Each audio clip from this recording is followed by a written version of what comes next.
పొద్దుముక రోడ్ల పక్కన గల్లీలలో పెడుతుంటారు. 20 రూపాయలు ఇస్తే ఓ బుడ్డ ప్లేట్ చేతిలో పెడతాడు. మొదాలైంత ఉల్లిగడ్డ ముక్కలేస్తాడు.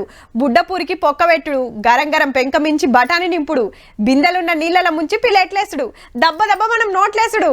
ఏంది చెప్తుంటే ఊరిళ్ళు ఊరుతున్నాయిలే. చాలా మందికి మస్తు ఇష్టం. పట్నం పల్లె అనేం లేదు, అందరు మస్తు కాయిష్ చేస్తారు. అయితే పానీపూరి అగబడితే చాలబ్బా అబ్బా అని ఉరుకుడే డొప్ప పట్టుడే. మంచిగా బఠానీ పెట్టి నీళ్ళల్లో ముంచిస్తే మురుసుకుంటా తింటాం. కానీ కమ్మటి పూరి వెనకాల కనబడని డేంజర్ ఉందట. బెంగళూరులో 49 పానీపూరి బండ్ల షాంపిల్స్ తీసుకుపోయి టెస్టులు చేస్తే 19 షాంపిల్స్ లా క్యాన్సర్ బీమార్ వచ్చే కెమికల్ ఉన్నట్టు తేలిందట.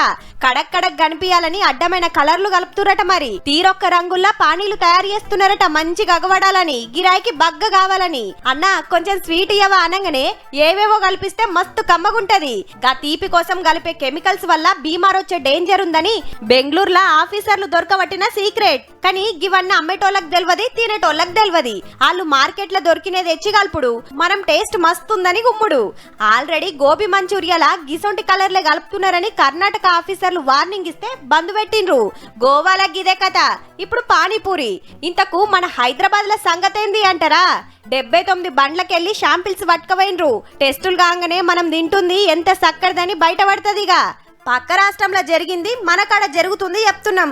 అమ్మో అని బంద్ పెడతారో లేకుంటే భయ్యా తోడ ప్యాస్ దాలో అని ఎగబడతారో మీ ఇష్టం అబ్బా.